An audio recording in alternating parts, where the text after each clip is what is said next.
Hello, and welcome back to Open Studio. I'm your host, Martina Flor, and today we are diving into one of the most important assets that you have as an illustrator, as a graphic artist, as a lettering artist, which is your portfolio.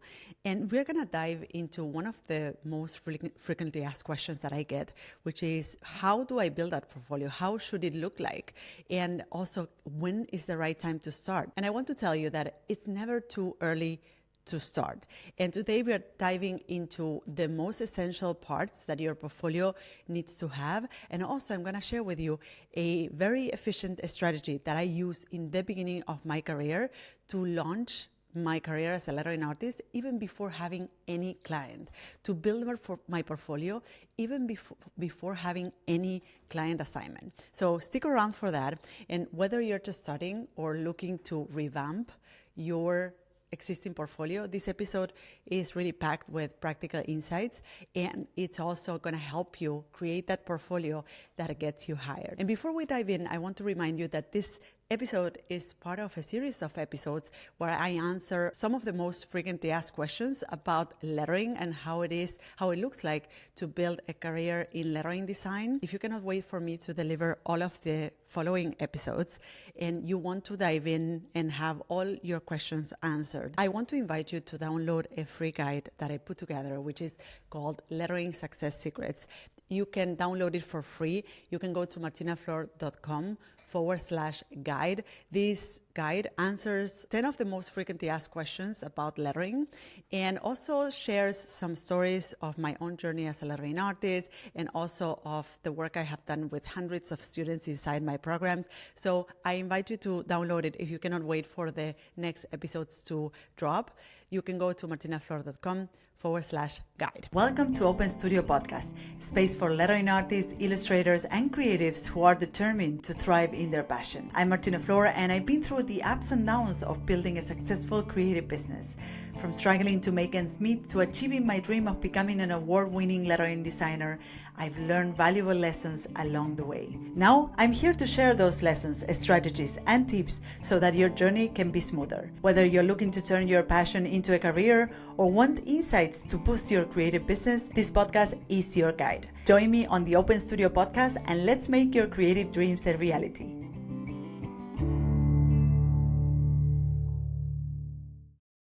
Now, let's dive into today's episode and let's answer the first question, which has to do with when should you start building your portfolio? And the short answer is right now.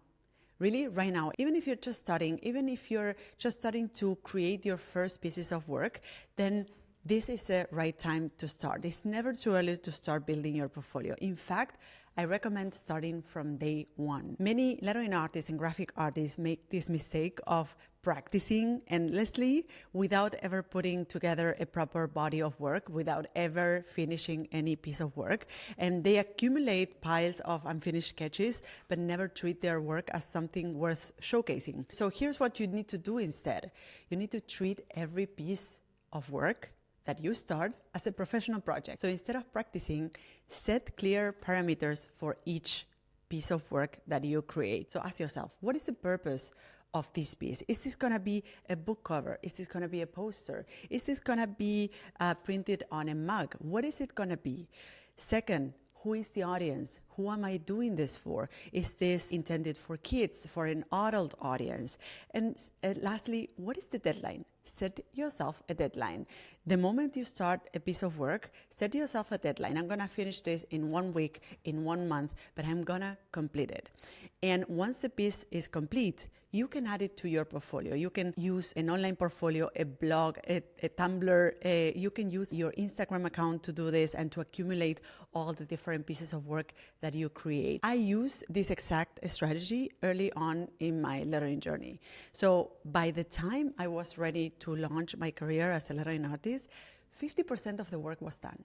I had a portfolio full of lettering pieces that I could showcase and that I could use to attract new client assignments and build my authority as a lettering artist. So remember, it is never too early to start. Start earlier. Start treating each piece of work as a real project. Now, when you start putting together a portfolio that you want to use to attract clients, you need to curate that portfolio. Your portfolio doesn't need to show all of your work.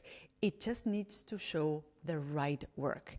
So here are 3 essential elements your portfolio should have. Number 1, a selection of your best work. Remember, not all of your work. You need to look at your work and identify those pieces that better represent your skill set. So focus on quality over quantity and select pieces that, number 1, show the diversity in styles and applications, so you can show that you have the capability to tackle different styles within your skill set. Number 2, that are relevant to the kind of clients you want to attract. So if you want to attract work in publishing, you want to create book covers, or you want to create work for advertising, then showcase pieces of work that are representative of that industry, that if an editor of a magazine or an editor of a publishing house visits your portfolio, they can resonate right away with what you're showcasing there. And as a last item, have a clear story behind each project that you showcase. This means that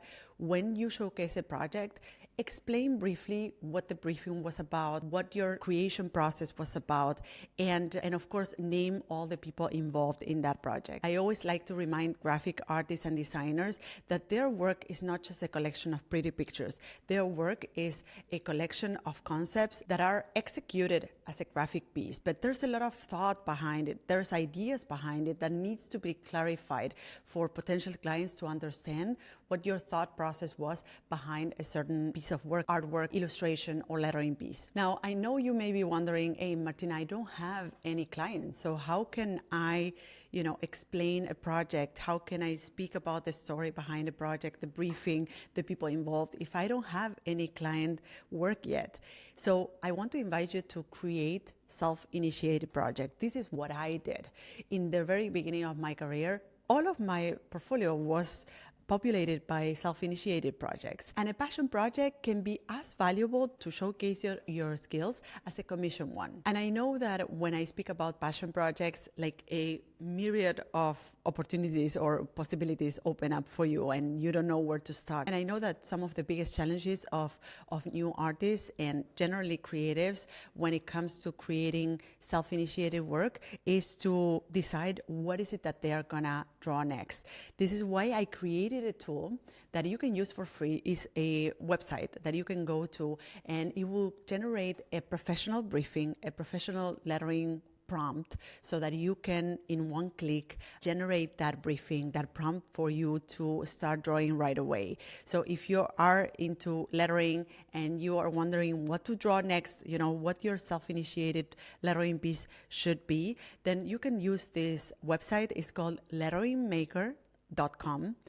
letteringmaker.com. You just go there, you will see that there's different levels, so beginner, advanced, and I think pro, and you can generate a prompt with different parameters so that you don't waste time thinking what to draw next. And what is very interesting from this site is that it will provide you with the text. You don't even have to think about what is the text, what is the phrase that I'm going to illustrate. It will provide you with a text so that you have everything you need to start that self-initiated piece, which hopefully will become a portfolio piece. So remember, letteringmaker.com. You can bookmark this site and use it for your lettering making, not practice, lettering maker. That's why it's called Lettering Maker, and you can use it every day from now. I'm gonna add it to the show notes so that you will find it easily. So we spoke about the first thing that your portfolio needs to have, which is a curated selection of work. Number 2 is a strong bio that tells your story. Your about page on your website is one of the most visited pages on your site, and you need to use it wisely. And I know that many artists leave this about page for the end as an extra where they add a few details about themselves and their contact information. But I want to tell you that people want to work with people.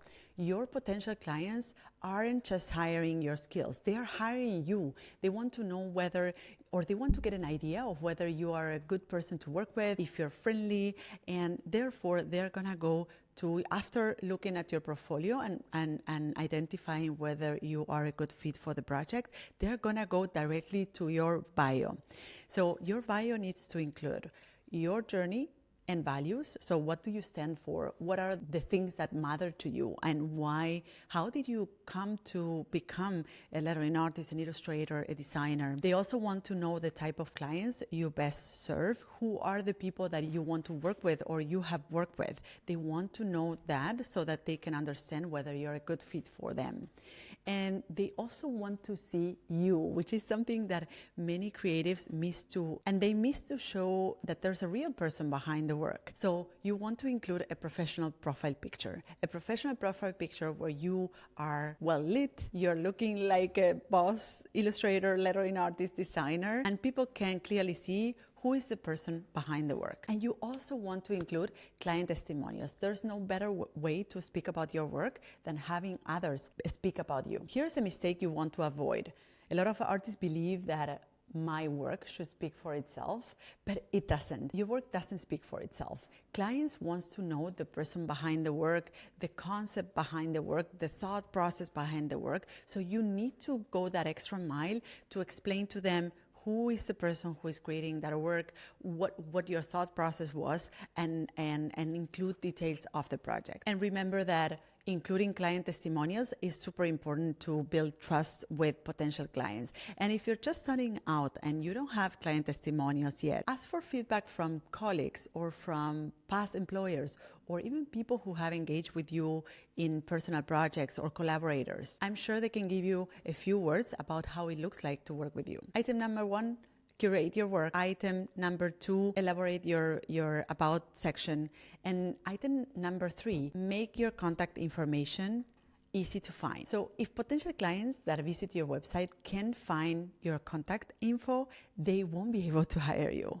So you want to make sure to make your contact information visible. In order to do that, you want to include it on the homepage footer, on the menu. You want to include a contact me button with a clear call to action on the homepage, and also extra tip on the bottom right corner of your website. You can include a contact me button, which is the most visible spot of your website. And you want to make it easy to reach you, whether it's via email or a form or on social media. You want to make it easy for people to reach you. And I cannot highlight this more. I have visited hundreds of portfolio websites in my life and in my career, and more often than not, I find it really hard to find the contact information. And if I find it hard, other clients will also find it hard. So remember that. So you want to always make it easy for people to work with you. And you can even include on your website the process, how it looks like to work with you,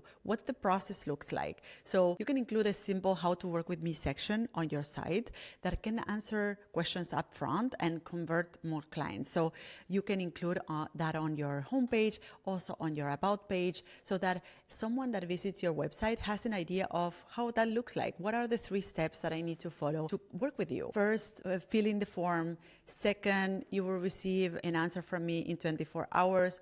Third, we will have a discovery call. That's it. So they have an idea of what the next steps are, and they feel confident about the process of contacting you first. So if you're serious about getting hired as a lettering artist, as an illustrator, as a graphic artist, your portfolio needs to show your best work. So number 1. Number 2, tell your story through your bio and include a profile picture.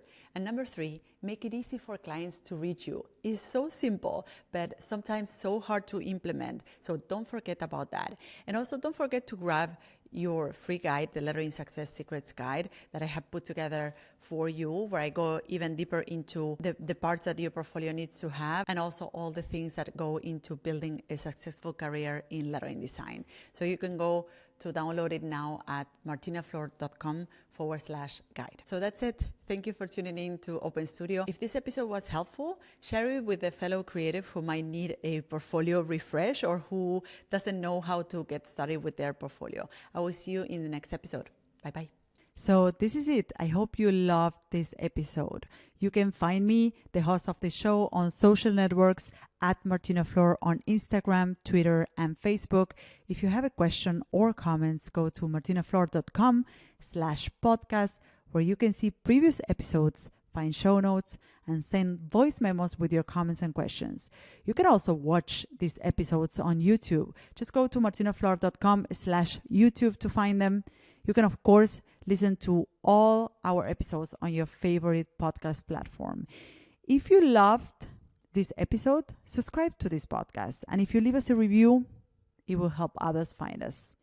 Thank you all for listening, and see you in the next episode of Martina Flor's Open Studio. Bye-bye.